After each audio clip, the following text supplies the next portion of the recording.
Hello, and welcome to today's story. My name is Philip, and I like to dive deep into scary Asian stories and cover them in my videos. If you have an interesting story you want me to cover, let me know in the comments. I always read all comments. For now, let's get into today's story, where we have a few terrifying stories to share. One of them takes us deep into the misty mountains of Nagano, Japan, a place where silence hides something much darker than peace. This story begins with an abandoned tunnel carved through the rock decades ago. Locals call it the Yakuza Tunnel, though few dare to say its name after sunset. The road leading there winds through thick forest where even the wind seems to move cautiously. It's said that, during the post-war years, this tunnel was used for smuggling, and one night, a man who betrayed the syndicate was sealed alive within its concrete walls. Today, hikers who pass through claim to hear footsteps echoing right behind them long after they've stopped walking. Some see the faint glow of a cigarette deep inside the tunnel where no one stands. Others swear they hear a whisper, barely audible through the dripping stone, a voice murmuring in Japanese, "You shouldn't have come here." The story follows a group of 4 friends, Haruto, Mika, Daichi, and Ren University students from Tokyo, who ran a small online channel documenting abandoned places across Japan. They weren't ghost hunters, at least not officially. Their videos focused on forgotten history, crumbling schools, empty ryokans, shuttered mines. But over time, their viewers began asking for something darker, places with legends, places that made people afraid to look too long at the screen. That's how they found themselves on a lonely mountain road outside Nagano, late one chilly October afternoon. The sun was already sinking behind the ridges, bleeding orange light across the mist. The narrow asphalt twisted higher and higher until it finally stopped near a rusted barrier, where the forest began to reclaim the path. Beyond it stood the tunnel, its mouth swallowed in shadow, a concrete arch stained black with decades of moisture. Someone had spray-painted a single word across the top. Materle. Turn back. Haruto, the one holding the camera, laughed when he saw it. Perfect, he said, his breath visible in the cold air. Mika, the quietest of the group, hesitated near the car. She stared at the tunnel like she was listening for something, though no one else heard a sound but the distant rustle of leaves. Ren, always the joker, swung his flashlight toward the darkness. Come on, Haruto. Don't tell me this is what everyone's scared of. It's just a hole in the mountain. But even Daichi, the most skeptical, felt something strange about the air. It was thick, heavy, in a way that pressed against their lungs. Every sound seemed sharper, too loud in the stillness. The faint drip of water echoed like footsteps. They set up their gear at the entrance, a single handheld camera, a backup mounted on a small tripod, and their phones recording sound. Haruto spoke to the lens, his voice confident but low. "This is the Yakuza Tunnel," he said. "Locals say a man was buried alive in these walls during construction, a punishment for betrayal. They say if you enter after dark, you can still hear him walking, guarding his secret. Tonight, we'll find out if the legend's true." The moment they stepped inside, the temperature dropped several degrees. Their breath came out in faint white clouds, and the beam of their flashlight seemed swallowed by the dark. The walls were damp and cold, covered in moss and streaks of mineral stains. Every few steps, a hollow plink of water echoed from somewhere deep within. Mika kept glancing over her shoulder. "It feels like someone's behind us," she whispered. Ren laughed, but his voice bounced unnaturally, as if the tunnel was speaking back. Haruto noticed the sound delay too. Their echoes didn't line up perfectly. Each one came back slightly off, like something was repeating them a fraction of a second late. Daichi tried to keep the tone light. Maybe the ghost just helping with the reverb, he joked, but his laughter faded quickly. Far ahead, where the tunnel bent into blackness, there was a tiny orange glow. It flickered once, then vanished. "Did you see that?" Mika's voice trembled. Haruto lifted his camera. The screen showed nothing but static for a second before the image returned. The glow was gone. They walked deeper. The deeper they went, the more the air seemed to hum a low, vibrating sound, just below hearing, like the tunnel itself was alive. When Haruto turned back toward the entrance, the faint daylight was already gone, replaced by a cold blue haze that barely outlined their way out. None of them spoke for several minutes. Only their footsteps filled the space until the sound doubled. Another set of steps followed them, perfectly synchronized at first, then slightly delayed. Like something was trying to match their rhythm, but couldn't quite keep up. Mika whispered, "There are 4 of us, right?" Daichi counted quickly, flashlight shaking in his hand. "4," he said. Then, quietly, "I think." That was the moment they realized for the first time since entering that none of them were breathing loudly enough to make the faint, steady exhale echoing right behind them.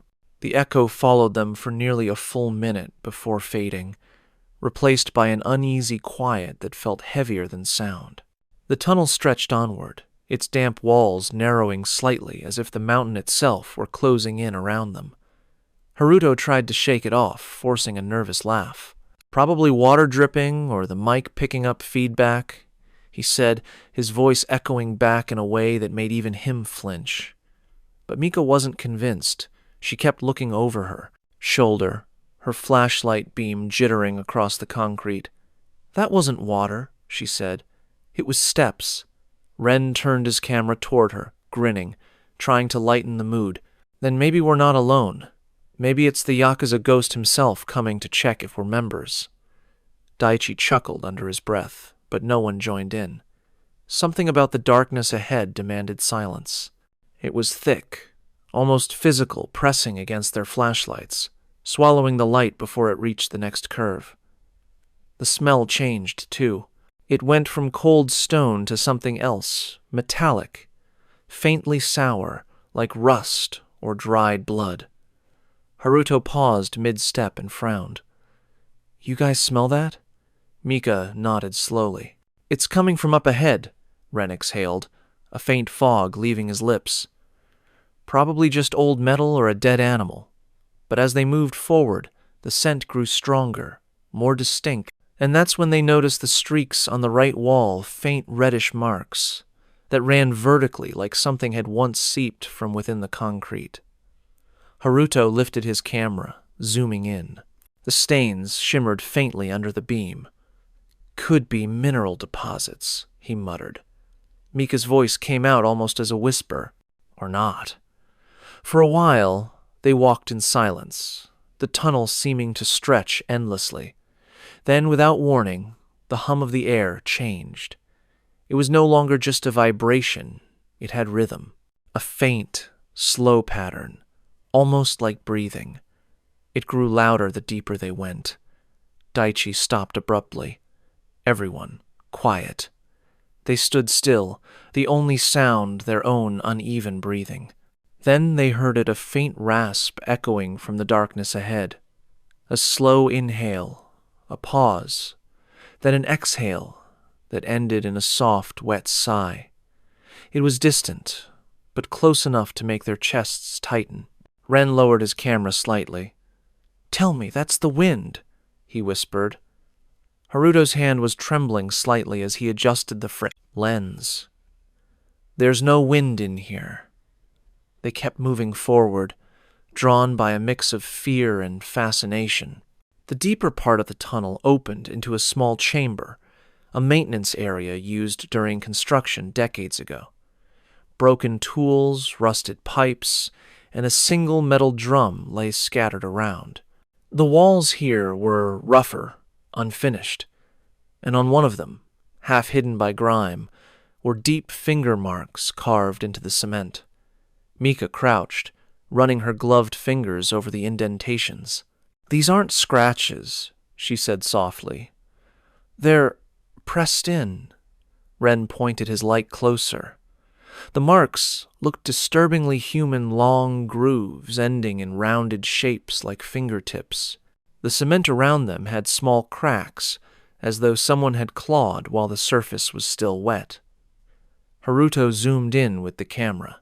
The lens caught something faint between the cracks, something pale, like bone or old cloth embedded deep inside. His voice wavered. "Guys, what if this is where—" He didn't finish. The sound of a click interrupted him, like a lighter being struck in the dark. Everyone froze. The click came again, echoing off the walls. Then, for a split second, an orange glow flickered at the far end of the chamber. Ren raised his flashlight. "Who's there?" No response, just the faint hiss of air through the tunnel. Then the glow returned, steady this time, a small, circular light suspended in midair about 30 meters away. It moved slightly, bobbing, as though someone were holding it in their hand. Haruto's voice dropped to a whisper. That's a cigarette."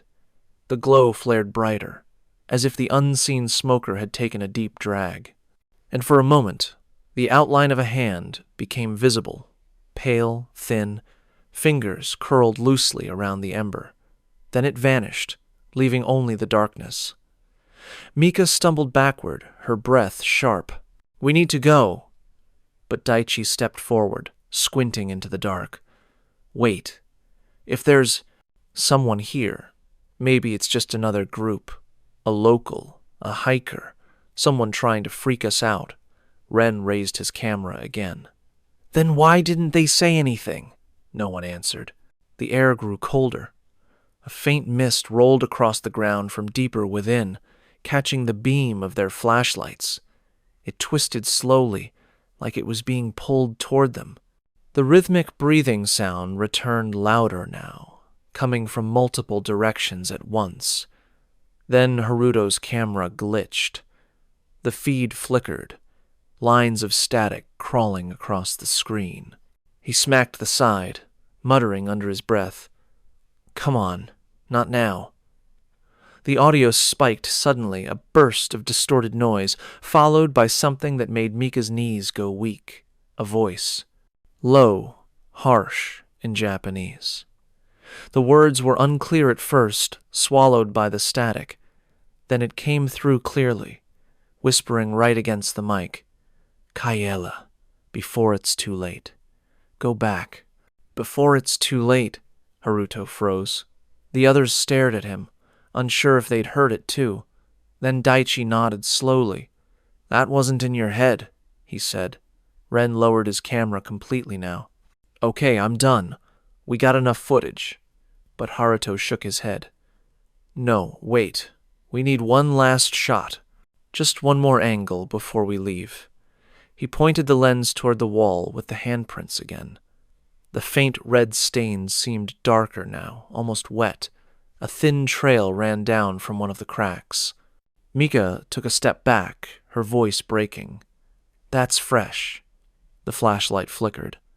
The air pressure shifted again, a sudden gust that shouldn't have been possible underground. And then, for just a moment, as the light stabilized, the wall moved.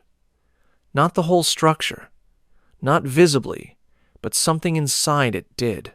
A faint bulge pushed outward from the cement, like something beneath the surface was pressing its hand against the other side. Ren let out a choked sound and stumbled backward. "Haruto, stop filming. Let's go!" Haruto's hand shook as he lowered the camera. The faint breathing was now right behind them. Close, slow, and unmistakably human. No one dared to turn around. The sound behind them wasn't just breathing anymore. It shifted a faint shuffle, a dragging noise like a shoe scraping over wet stone. Haruto slowly turned the camera, but the lens caught only darkness. Then a single droplet of water hit the floor near Mika's foot. She glanced up and froze. The ceiling above them was dry. The droplet hadn't come from above. It had come from the wall. The same wall where the faint bulge had appeared seconds earlier now glistened with moisture, as if something inside it was pressing forward, forcing condensation through the cracks. Haruto took a cautious step back, camera still rolling. The audio crackled again, capturing what sounded like faint murmurs a man's voice, too distant to understand but distinct enough to make every hair on their arms rise. Daichi grabbed Haruto's arm. "Turn it off. I'm serious. We're leaving." Haruto hesitated. "We need proof." "Proof of what?" Daichi snapped, his voice trembling. "That we're idiots?" Ren backed away from the wall, his flashlight beam shaking wildly. The moment it passed over the edge of the chamber, something flickered, a quick flash of white, like movement deeper in the tunnel. Mika gasped. "There's someone there!" All four lights swung toward the darkness, but nothing was there. Just the slow swirl of fog, drifting lazily across the floor. Then a voice echoed faintly from the far side. It wasn't a whisper this time, it was clearer, hoarse, but recognizable as human. "Don't look!" The words stretched and broke apart, warped by the acoustics. But everyone heard them. Ren stumbled backward. What did it say? Before anyone could answer, another sound followed a dull thud, like something heavy had dropped deep within the tunnel. The vibration rippled through the ground, small bits of dust falling from the ceiling. Mika's breathing turned quick and shallow. "Haruto, please, I don't like this." Haruto lifted the camera again, sweeping the beam across the chamber. His hand froze on the tripod they had left earlier. The small backup camera was still recording, its tiny red light blinking. Except now, the camera was no longer facing the tunnel entrance, where they'd placed it. It was turned toward them. "Who moved that?" he whispered. No one answered. Ren stepped closer to check it, but the second he touched the tripod, the main camera in Haruto's hands glitched again. The viewfinder flickered white, then static, then showed for a single frame a pale face behind Ren's shoulder. It was pressed flat against the tunnel wall, eyes black and empty, mouth half open. Haruto's shout echoed through the tunnel. Ren spun around, light cutting across the spot where the face had been, but there was nothing. Only the cold concrete, the dripping sound, and their ragged breathing. Daichi grabbed Haruto's wrist. "That's it. I'm not staying another second. We're going." As they turned toward the exit, a faint glow appeared again down the passage, the cigarette ember, moving this time, slowly, deliberately, as if pacing toward them. But something was off. The light wasn't steady. It pulsed a sharp flicker every few seconds, like a heartbeat. "Run," Mika whispered. They started down the tunnel, footsteps slapping against the wet floor, echoing too loud, too uneven. The deeper they ran, the more the sound distorted, the echoes multiplied, layering over each other until it sounded like dozens of feet chasing them. Haruto turned briefly to look. The light was still coming, closer now. For a moment, it illuminated the faint outline of a man's silhouette. He wasn't walking. He was dragging himself. They didn't stop until they saw faint daylight ahead, the exit. Relief washed through them for a heartbeat until a shadow moved across the opening, blocking it for just an instant. Someone or something had passed by outside. They froze. Haruto's camera caught only a brief silhouette, broad shoulders, head tilted at an unnatural angle, then gone. Mika whispered, "We're trapped." Ren shone his flashlight toward the wall to his right, searching for another way, and froze again. A set of red characters had appeared there, scrawled hastily across the damp concrete. They hadn't been there earlier.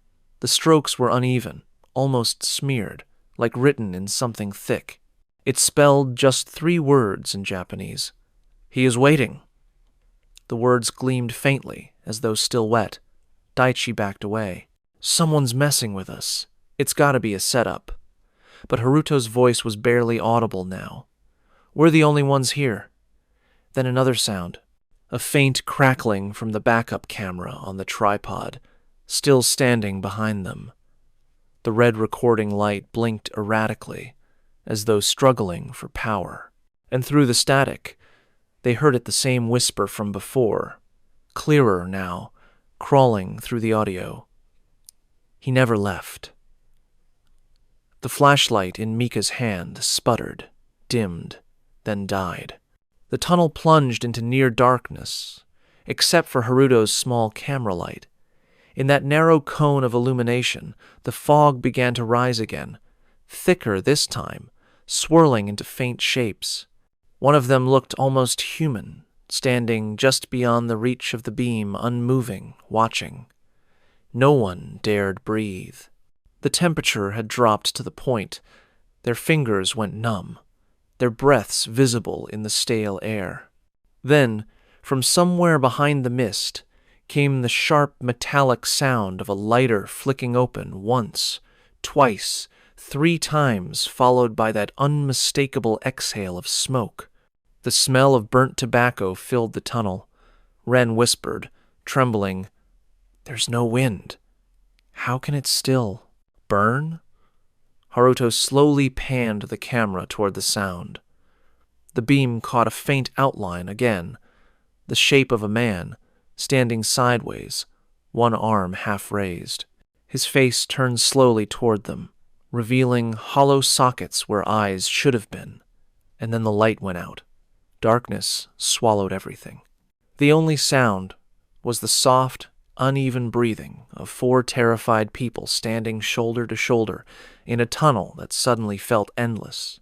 Haruto's camera screen flickered for a moment, a flash of static, a faint shape moving across the lens, then it went black completely. The silence after that was unbearable. "Turn on the light," Mika whispered, voice trembling. Haruto pressed the button, but nothing happened. The battery indicator glowed red for a second, then died. Daichi tried his phone flashlight, but his screen froze, frozen on a distorted image of the tunnel, lines of glitching color running across it. Then, without him touching anything, the phone began to vibrate. Hard, a low rumble that pulsed like a heartbeat. Ren grabbed his wrist. "Turn it off!" "I can't!" Daichi's voice cracked. The phone slipped from his hand and hit the ground.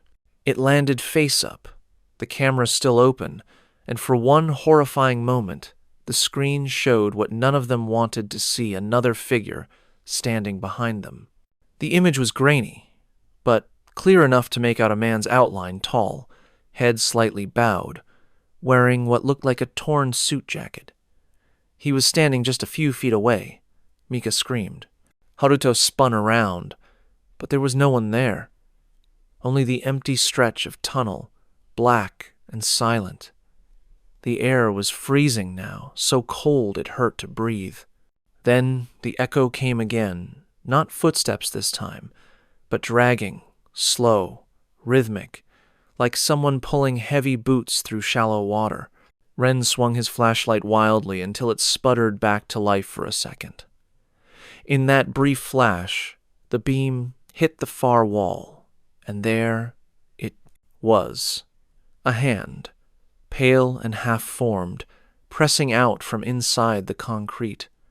The fingers strained against the surface, cracking the cement, leaving streaks like blood where they touched. Another hand appeared next to it, then another, and another, as though multiple figures were trying to claw their way out. "Run!" Haruto shouted. They bolted, the flashlight bouncing wildly.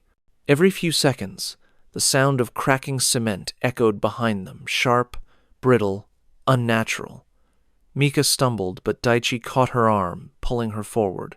The tunnel seemed to stretch endlessly, the exit never getting closer. Then the dragging sound stopped. Everything went still again, They stopped too, gasping for breath. The only light came from Ren's flickering flashlight and Daichi's phone, which lay several meters behind them, still vibrating on the ground. Haruto turned his head slowly toward it. The phone's screen had changed. It was now showing live footage from the camera, except the angle was wrong. It was facing them. "Wait," Haruto whispered. "We left it pointed the other way." On the screen, they could see themselves, all four of them standing frozen in the tunnel. Then a shape began to emerge from the darkness behind their reflections, the same man from before. His movements were jerky, unnatural, as if his body had forgotten how to walk. He stopped right behind Mika's image on the screen, head bent, the cigarette glow burning faintly in the hollow of his hand. Mika spun around, nothing there, but her hair shifted slightly, like someone had just exhaled against her neck. That was when the whisper came, low, raspy, but close enough to feel against their skin. "Who sealed me?" Haruto's grip tightened on the camera. "You hear that?" Another whisper, louder this time. "You sealed me." Ren stumbled backward. "He's talking to us. He thinks—" The voice cut him off. "You," poured the concrete. The air seemed to thicken around them. The tunnel walls groaned a low, grinding sound like something ancient waking up. Cracks spread across the surface, long veins of darkness snaking toward the ceiling. Daichi shouted. "We didn't do anything. We're just here to film," the whisper answered, overlapping itself now, like multiple voices speaking through the same mouth. "You poured the concrete. You left me to die." The flashlight dimmed again, and for a brief moment they saw him clearly, the ghost of the tunnel, the Yakuza man. His body was coated in dust and ash. His skin cracked like the wall that once entombed him. One side of his face was half merged with concrete, like he was still halfway inside the wall. The faint orange light from his cigarette illuminated the hollow where his eye should have been. He looked at them, not with hate, but with something worse recognition. "You came back," he whispered. Mika's voice broke. "We're sorry. We don't know what happened here," but the figure only tilted his head slowly. "Everyone says that." The tunnel lights, long dead, suddenly flickered to life in sequence. One by one, they buzzed on, stretching into the distance. And in each light's glow, faint silhouettes appeared along the walls. Dozens of them. Human shapes, trapped in the concrete, their faces distorted in silent screams. Ren's voice was barely a whisper. "They buried them alive." Haruto took a shaky step back. This was never one man's grave. The lights buzzed, flickered, then went out all at once. In that instant of darkness, the whispers exploded into a chorus, men shouting, begging, cursing. A storm of voices filled the air, until it felt like the tunnel itself was screaming. Mika clutched her ears. Daichi grabbed Haruto and pulled him toward the exit, but something grabbed Daichi's ankle cold, heavy, pulling him down. Haruto turned the camera just in time to see a hand made of concrete gripping Daichi's leg, dragging him toward the wall. "Help me!" Daichi screamed, kicking violently. Ren and Haruto grabbed his arms, pulling with everything they had. The sound of cracking cement filled the tunnel as the walls seemed to breathe, swallowing him inch by inch. The ghost stood still through it all, watching. Then, just as suddenly, the grip released. Daichi collapsed to the floor, shaking uncontrollably. His leg covered in white dust and a handprint that was still warm to the touch. When they looked up again, the ghost was gone.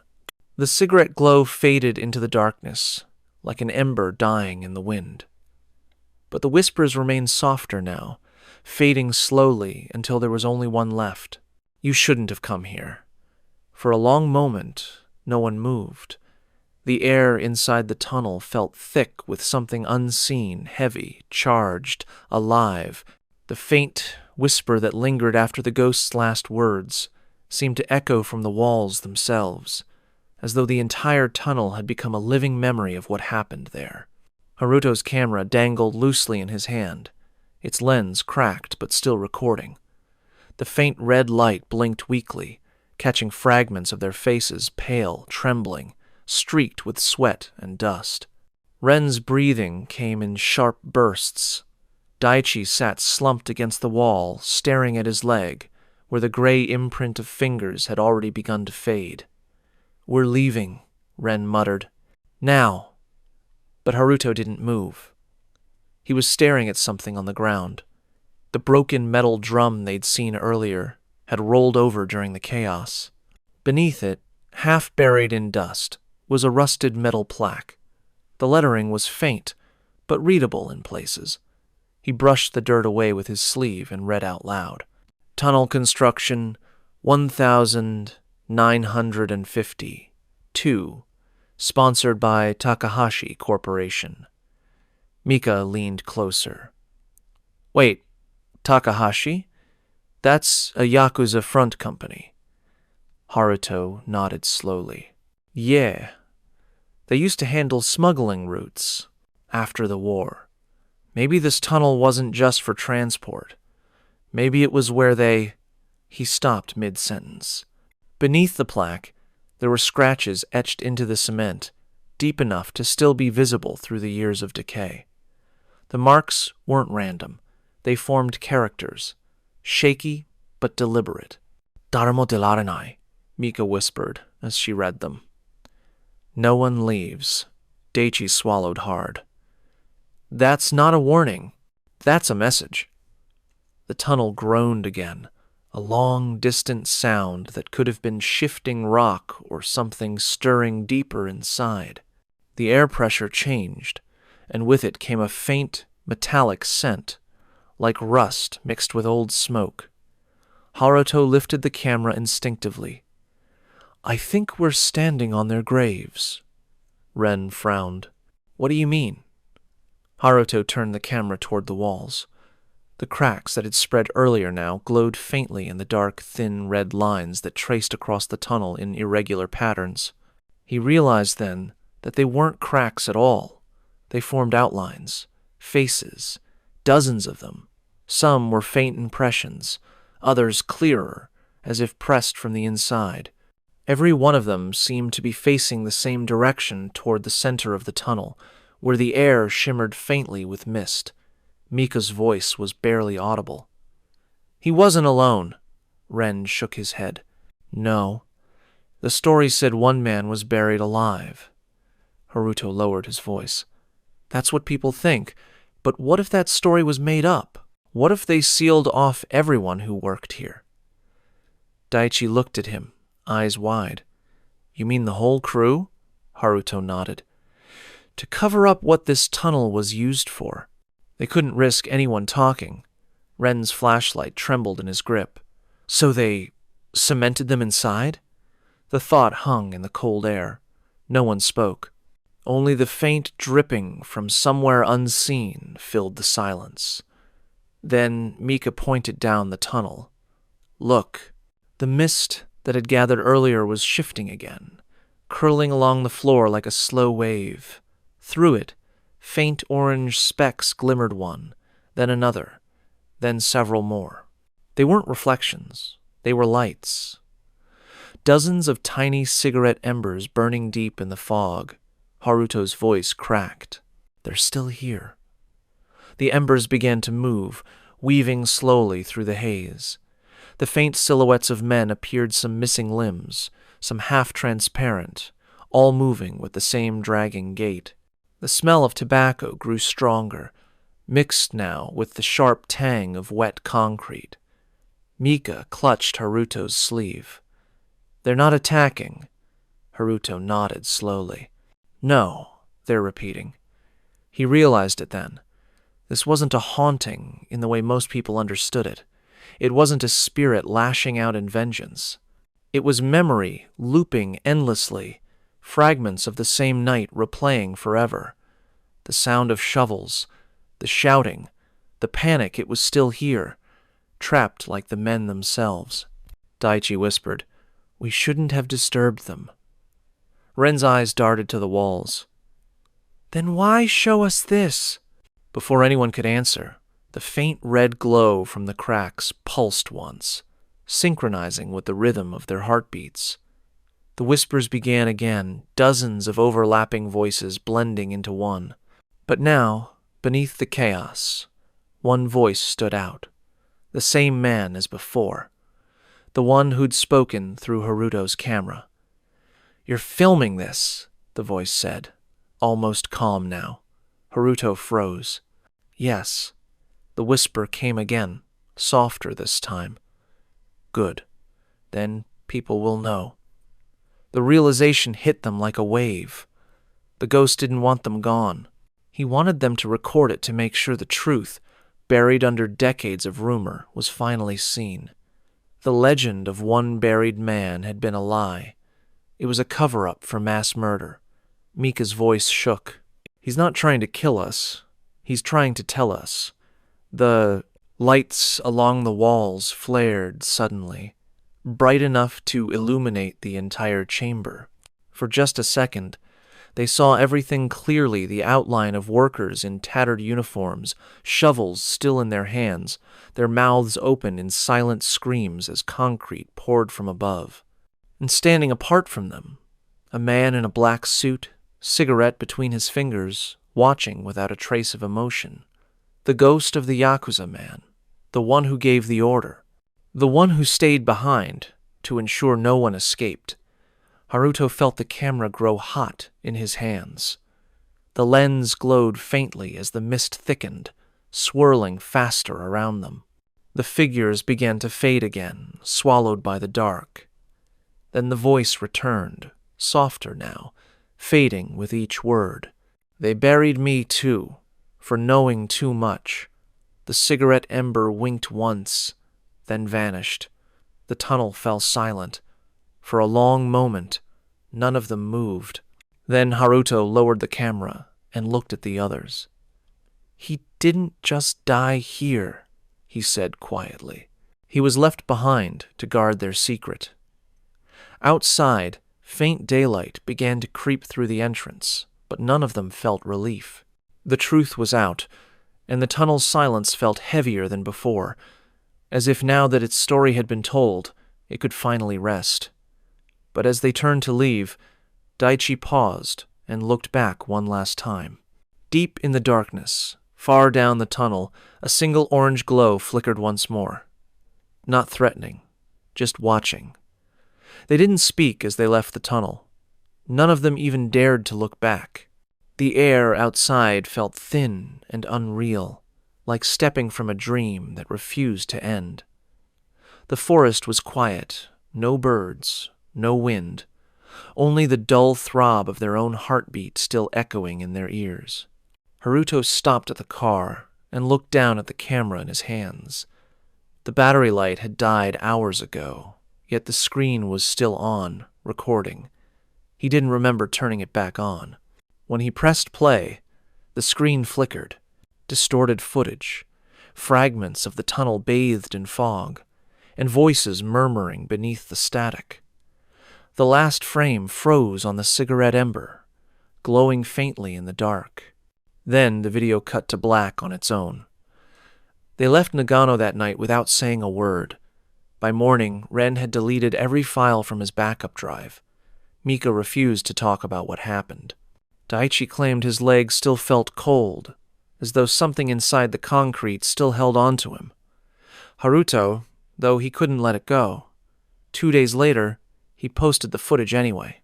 He didn't edit it, didn't add titles or music, just the raw video, the whispers, the glow, the faces in the wall.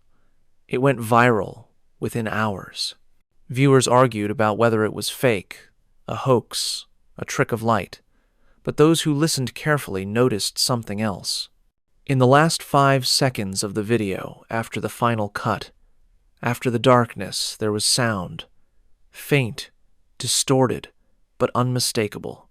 A voice, low and breathless, whispering the same words the ghost had said in the tunnel. "You shouldn't have come here." The comment section exploded. Some claimed they heard knocking in the background. Others said the voice changed every time they played it.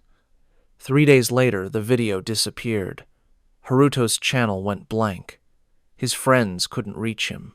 His phone rang once, then went silent forever. But sometimes, late at night, when people scroll through old mirrored uploads, a new version appears, same thumbnail, same timestamp. And if you pause at exactly 13 minutes and 7 seconds, you can see it clearly in the frame. A pale face watching from inside the tunnel wall. The story of the Yakuza tunnel is just one of many reminders that some spirits never rest, no matter how much time has passed. Across Asia, there are countless places where the living and the dead still share the same ground, places where old promises, betrayal, or tragedy have left a mark that refuses to fade. And tonight, our journey doesn't end in Japan. We travel south to the quiet countryside of Thailand, where another restless spirit guards what once was hers. Her presence is said to linger beneath the roots of an ancient tree, beautiful, sorrowful, and dangerously protective. Locals call her Mae Takien, the ghost mother of the sacred tree. One story done and one to go. I hope you liked the stories so far. When I make these long videos, there are nights where I stay up really late working on them. Tomorrow I will be uploading another video. If you don't want to miss it, please subscribe. It's free, and it would help my channel get some recognition for daily posting. Thank you. The story begins in the outskirts of Ayutthaya, where the river bends through fields of long grass, and the air hangs heavy with the scent of rain and jasmine. A single road cuts through the countryside, cracked asphalt surrounded by dense trees that seem to lean closer with every passing mile. Along this road stands the Takian tree, massive and ancient, its roots tangled like veins gripping the soil. The trunk is wrapped in bright silk ribbons of red, pink, and gold faded in some places, fresh in others fluttering softly in the wind. Locals call it the tree of the spirit mother, and no one dares to touch it. Offerings of incense, perfume bottles, and candles crowd its base. There's always smoke rising from the ground there, thin and white, curling up toward the branches like whispers to the sky. For most of the villagers, the Takian tree is sacred, something to be respected and left alone. But for Kanya, a 26-year-old reporter from Bangkok, it was a story waiting to be told. She had grown up hearing her grandmother's tales about Mae Takien, the spirit of a woman who died giving birth beneath the tree centuries ago. According to legend, her soul never left. It became one with the wood, watching, listening, and protecting it from harm. Men who tried to cut it were cursed, and travelers who mocked it met strange ends. Kanya never believed any of it. She called it a rural ghost myth built from coincidence. But now, with her editor pushing for content to fill the Haunted Thailand special, she decided it was the perfect feature. A modern journalist exploring an ancient superstition. She arrived in the village late in the afternoon. The sky was overcast, the air thick and wet, thunder rumbling in the distance. The small wooden houses stood silent, their windows shuttered. Dogs watched her car pass, but didn't bark. At the entrance of the village, an old sign leaned crookedly, its letters faded. Takian Road. She parked near the temple, where a few villagers were tending to a small shrine. When she asked about the tree, conversation stopped. One man turned his back immediately. Another woman lowered her gaze and said softly, "Don't go there at night." Kanya smiled politely, jotting notes. "Has anyone seen her?" she asked. The woman didn't look up. "Everyone has," she said, "but only once. The words lingered in Kanya's mind as she drove farther down the road, following the curve of the river until she saw the Takian tree. It was larger than she expected, easily 3 men wide, its roots thick and knotted like the bones of an old giant. A small wooden altar sat before it, filled with incense sticks, flowers, and bottles of perfume left by visitors. Someone had even placed a mirror at its base, old, cracked, and fogged with dust. Kanya stepped out of the car with her camera and voice recorder. The air felt strange here, cooler, heavier. The wind rustled through the tall grass, carrying a faint sound that might have been the river or might have been whispering. She pressed record. October 5th, 4:27 p.m., visiting the Takian tree outside Ayutthaya. Locals claim this is the dwelling of Mae Takien, a spirit who punishes anyone who disturbs her home. I'm here to find out what really hides behind the superstition. A truck passed slowly on the nearby road, the driver honking twice in respect before continuing on. As it disappeared, Kanya noticed something odd. The ribbons around the tree had stopped moving, even though the wind still blew. She raised her camera. Through the viewfinder, the tree seemed almost alive. The way the ribbons hung, the faint shimmer of light between the leaves, it felt like the tree was breathing. She took a step closer. The air grew colder. Somewhere behind her, a soft splash came from the riverbank. When she turned, nothing was there, only ripples breaking across the water's surface, spreading outward in perfect circles. Kanya looked back at the Takian tree. The mirror at its base caught a glint of fading sunlight. For just a second, she thought she saw someone standing beside it, a woman in a traditional Thai dress, long black hair flowing down her back. But when Kanya blinked, the figure was gone. She laughed nervously into the recorder. "First illusion of the day," she said quietly. "Let's hope it's the last." But as she turned to leave, a faint fragrance drifted through the air jasmine, sweet and unmistakable, and the ribbons around the Takian tree began to move again. Only this time they swayed against the wind. Kanya spent the rest of the afternoon filming around the Takian tree, capturing wide shots of the roots, the ribbons, and the old mirror at its base. The footage looked beautiful, almost too perfect, the colors rich, the air shimmering with golden light. It was hard to imagine this peaceful place could inspire fear. As she adjusted her tripod, an old monk approached from the nearby temple. His orange robes were faded, his sandals worn thin. He watched her quietly for a while before speaking. "Miss, it's not wise to film her home without permission." Kanya smiled politely. "You mean Mae Takien?" The monk nodded. His expression remained calm, but his eyes carried something deeper. Pity, perhaps, or warning. She was wronged, died in great pain. When someone dies that way, their spirit clings to what's left of them. The tree grew over her grave, and she became one with it. That's why no one cuts it down. Kanya hesitated. "Do you believe she's still here?" He didn't answer. Instead, he took out a small bowl of water, murmured a short prayer, and sprinkled droplets at the base of the tree. The ribbons fluttered once in response, though there was no wind. The monk turned to leave, but paused long enough to add one final thing. "If she calls your name, don't answer." Then he walked back toward the temple, his figure fading between the trees. Kanya laughed under her breath once he was gone, shaking her head. "Every village has its rules," she muttered into her recorder. "But it's interesting how seriously they take it." The sun began to set soon after, bathing the fields in orange light. Cicadas screamed from the forest, and the air grew heavier, more humid. She packed her equipment, but before getting into her car, she decided to take a few more photos, close-ups of the mirror and offerings. When she crouched near the base of the tree, her reflection in the mirror looked strange, slightly delayed, as if the image lagged by half a second. She frowned and wiped the glass, thinking it was moisture.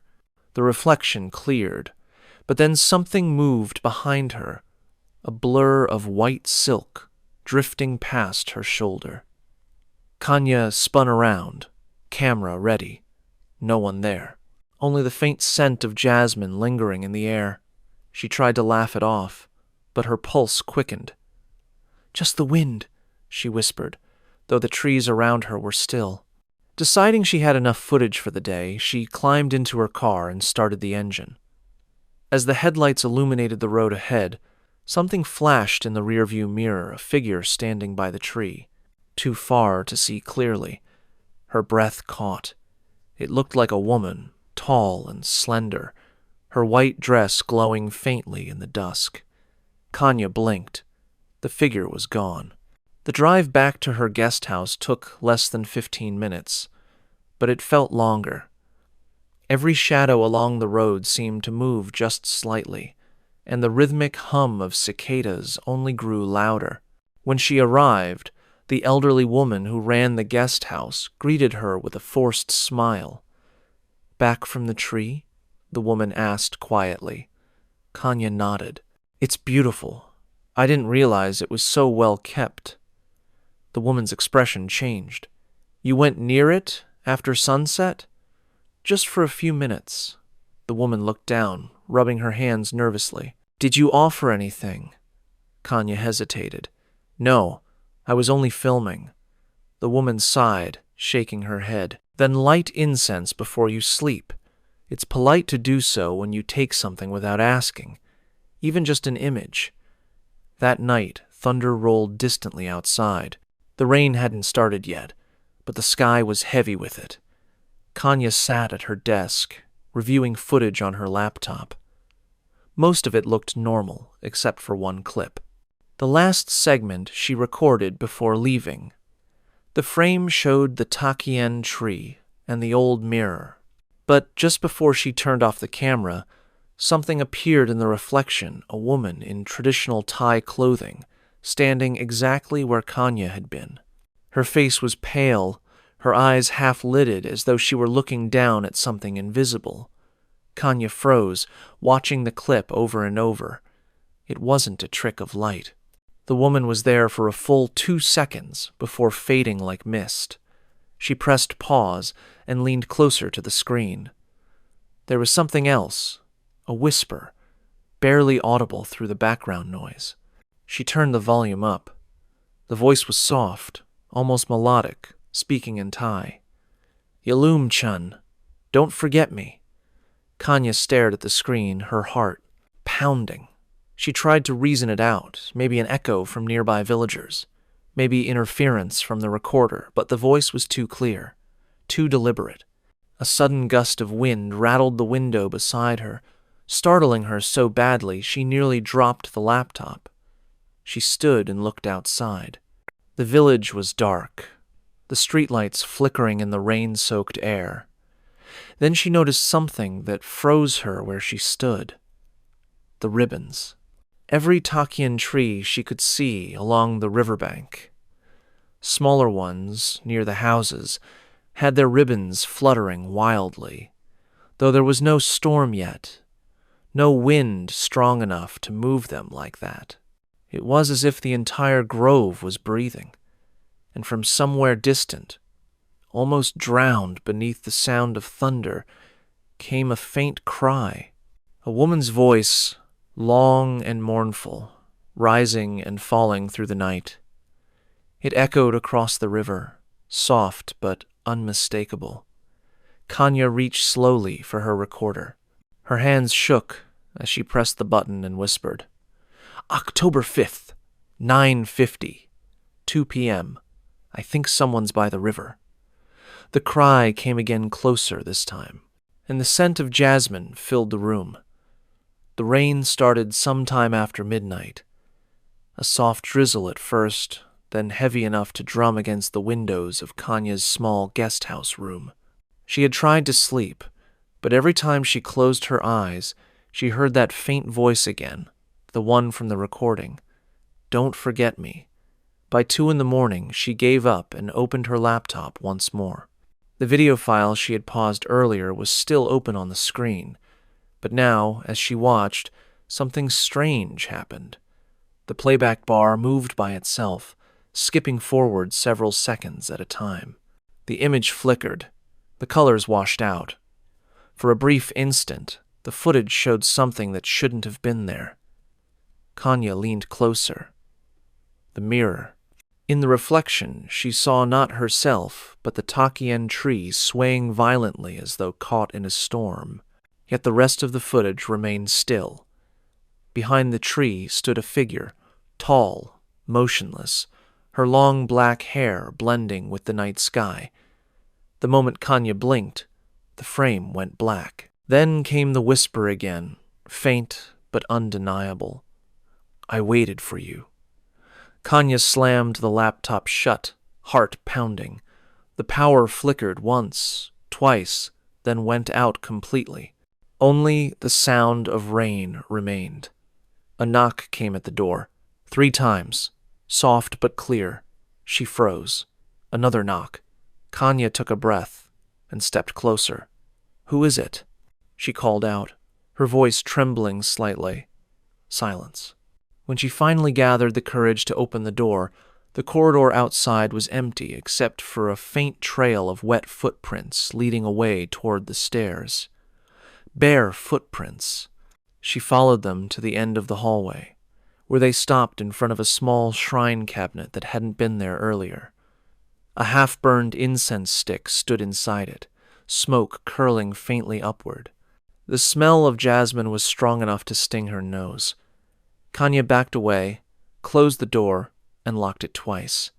By morning, the power had returned. She left the guest house early, hoping to meet the old monk again. The road to the temple was muddy and slick, but the air was clearer after the storm. Monks were sweeping water from the courtyard when she arrived.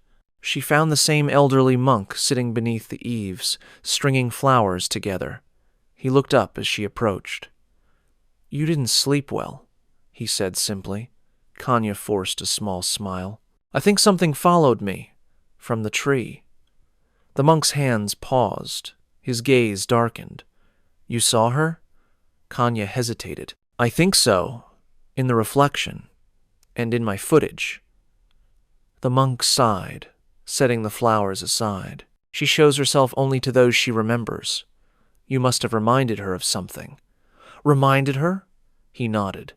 "The Takian spirit remembers the living who once betrayed her, those who cut her, tree, or disturbed her rest. When she finds a likeness, a face, a voice, a memory, she follows it." Kanya frowned. "That doesn't make sense. I've never been here before." The monk's eyes softened. "Not in this life, perhaps." Before she could reply, one of the younger monks ran up, calling out anxiously, "Loang Por, the river's rising again." The old monk stood immediately, his expression grim. "It happens every year after she's angered," he muttered. Kanya followed them to the riverbank, where villagers had already gathered. The calm, shallow stream from yesterday now churned violently, muddy water overflowing onto the road. Offerings floated downstream, wilted flowers, incense sticks, scraps of silk ribbon. An older villager pointed toward the Takian tree. Its ribbons were soaked, clinging to the bark, but one of them, a bright red one, had unraveled, stretching into the floodwater like a vein. Kanya lifted her camera.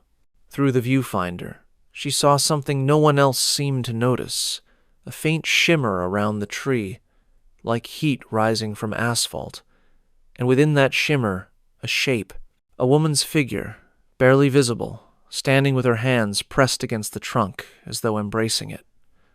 The monk whispered beside her, "She weeps when her roots are touched."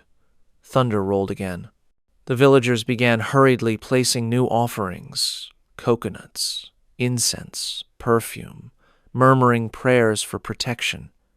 Kanya filmed everything, though part of her felt it was wrong to keep recording. That night, Back at the guest house, she sat staring at the footage she had captured at the river.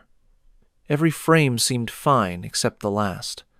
Just before the video ended, a shadow crossed in front of the lens. Not from the villagers, not from her. It moved too slowly, too deliberately. And as it passed, a faint outline appeared over the reflection of the tree in the water. A woman's face, eyes open, mouth slightly parted as if whispering something to her again. She turned up the audio.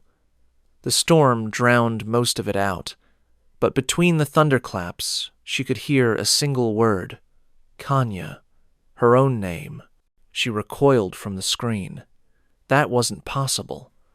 Another knock came at the door, the same rhythm as before, 3 times. Kanya stared at the door, every muscle in her body locked. This time, she didn't answer. She didn't move. But from outside, a woman's voice spoke softly, muffled by the wood but clear enough to understand. Don't forget to bring her perfume. The jasmine scent filled the room once more, and the ribbons outside began to move, even though the air was perfectly still. By the 3rd night, Kanya could no longer convince herself it was coincidence. The knocks, the whispers, the smell of jasmine that appeared in waves, it all felt too deliberate, too personal.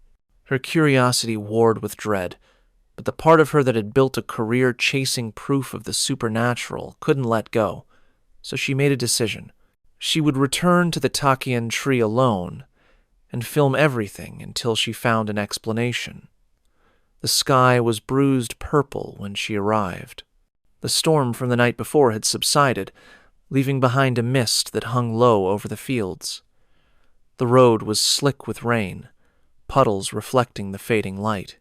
When she stepped out of the car, the smell of damp earth mixed with something faintly sweet jasmine again. The Takian tree stood as it always had, tall and unyielding, its ribbons wet and heavy. Yet, something felt different. The air around it was still, thick, as if even the insects refused to sing. Kanya set up her camera on the tripod, her hands trembling despite the humidity. October 7th, she whispered into the recorder. 9:23 p.m. I'm back at the Takian tree. The villagers warned me not to come at night, but I need to see if what I've captured is real. The moment she pressed record, a single drop of water fell from one of the ribbons, landing near her foot. Then another. It wasn't rain, it was something thicker, darker. Kanya bent down, frowning. The droplets left faint reddish stains on the wet soil. Sap, she told herself. Just sap. Then she heard it a soft hum. A woman's voice, distant at first, then closer, carrying an ancient Thai melody she didn't recognize. It sounded sorrowful, but beneath the sadness was something else longing. The camera's microphone picked it up perfectly.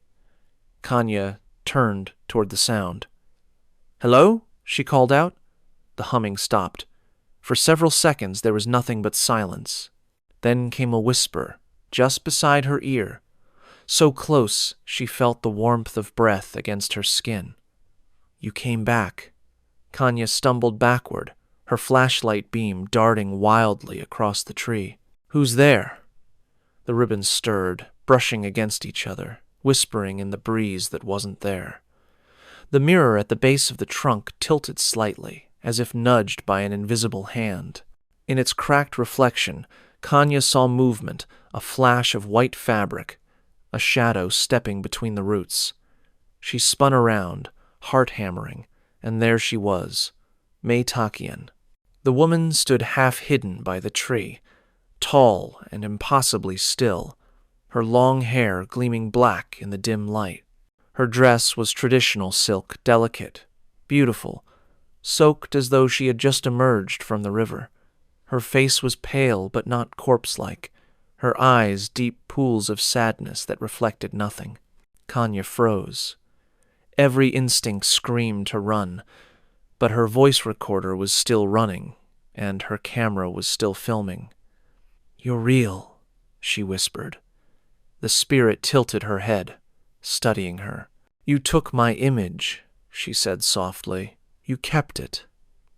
I didn't mean to offend you, Kanya stammered. I was only documenting. I wanted people to know your story. Mae Takien stepped closer, her bare feet silent on the wet ground.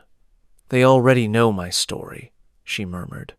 They've told it for centuries, but no one remembers my pain. Her voice trembled with something almost human grief. They come to pray for good fortune, to ask for blessings, but no one leaves anything for me. They give perfume, ribbons, and songs, but never peace. Kanya swallowed hard. What do you want from me? The spirit smiled faintly, though her eyes did not change. You wanted to see, didn't you? Then watch. Before Kanya could respond, the ground trembled. The roots of the Takian tree shuddered, shifting beneath her feet. The soil rippled like water, and a faint red glow spread from the base of the trunk. Images began to appear around her, translucent figures moving through the mist. Women carrying baskets of flowers, men cutting wood, children playing by the riverbank.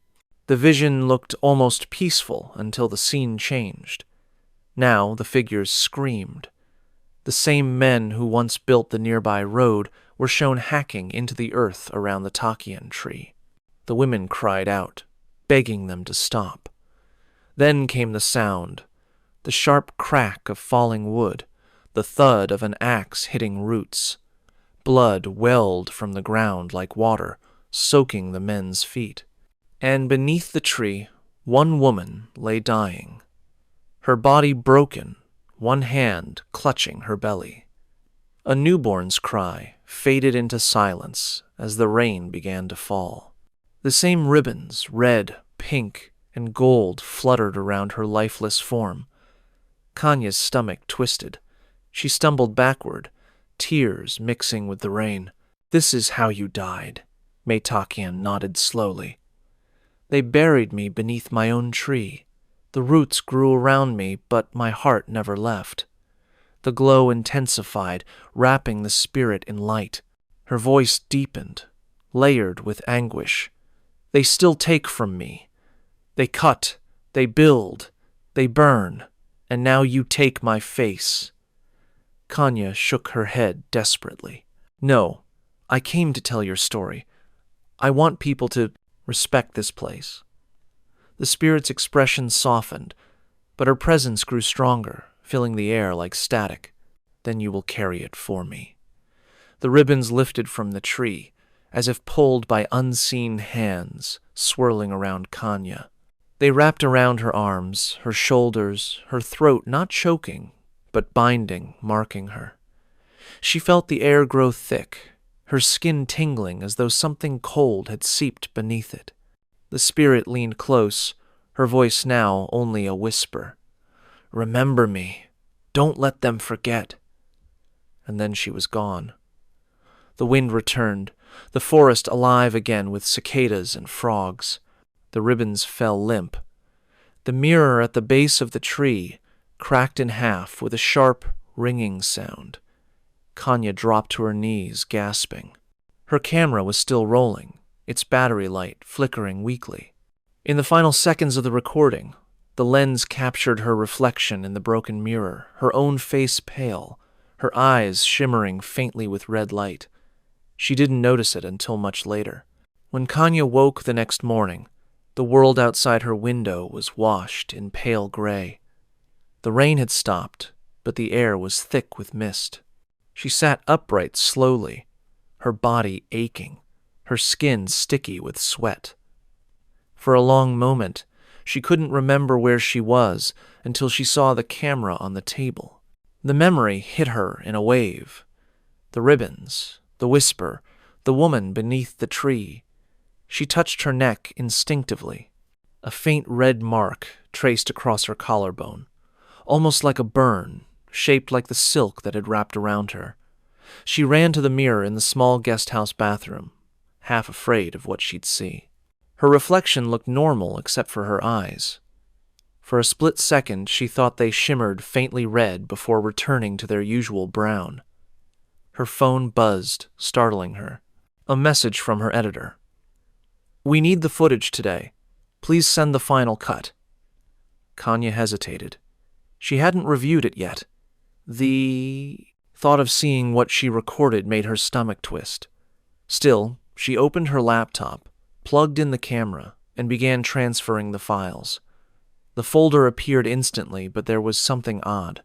Every clip was renamed automatically, each one marked with the same phrase in Thai. Mae Takien, Mae Takien does not forget. Her hands shook. She hadn't named them that. When she played the first clip, the footage was warped, colors dull, sound muted. But as the image stabilized, she realized it wasn't what she had filmed. The lens now showed the tree from a higher angle, as though someone else had been behind the camera, the spirit. Kanya's breath caught. The next clip opened on her own face, pale and trembling in the moonlight, staring directly into the camera. Her lips moved, but she couldn't remember saying the words that followed. "Do not take what is not offered," she whispered on the screen. "Do not dig where roots remember." The recording ended abruptly with static. She sat frozen for a long time, listening to the hum of the fan overhead. Then, carefully, she checked the final clip, the one from the moment Mae Takien vanished. At first it looked the same. Her standing before the tree, wind tearing at her clothes, the ribbons falling limp. But a few seconds before the end, the camera jolted sharply, panning down toward the soil. The focus adjusted by itself, revealing something buried among the roots. Kanya leaned closer, her pulse pounding. It wasn't stone, it wasn't wood, it was a bone. A human hand, pale and half covered in mud, reaching upward as though frozen mid-motion. Around the wrist was a fragment of golden fabric, the same color as the ribbons tied to the tree. She stopped the playback and slammed the laptop shut, heart racing. The images burned behind her eyelids. The spirit hadn't been showing her random visions, she had shown her where her body lay. Mae Takien was still buried beneath that tree. Kanya's mind reeled. It explained everything. The curse, the cries, the warnings from the villagers. The offerings weren't to worship a goddess. They were to appease a ghost, whose grave no one had dared disturb. But something didn't fit. The monk had said the spirit remembered those who betrayed her. Why, then, had she spoken Kanya's name? The answer came slowly, painfully. The name she'd heard whispered in the tunnel-like echo of the storm.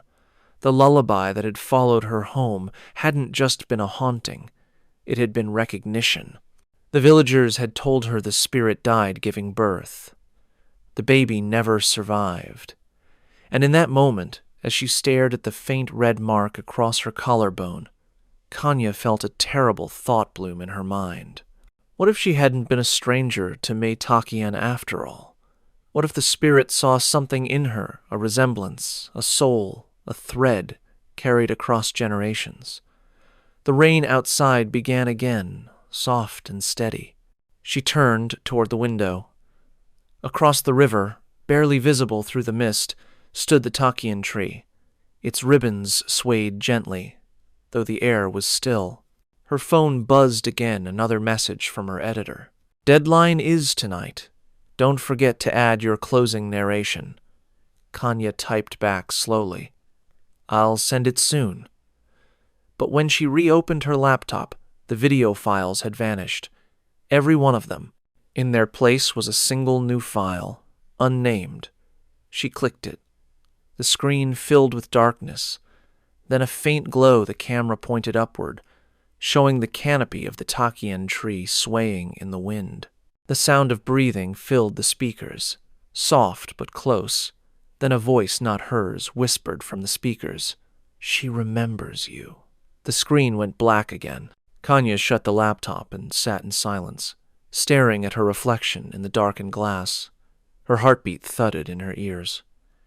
She didn't know if she was more afraid of what the spirit had revealed or what she might have remembered herself.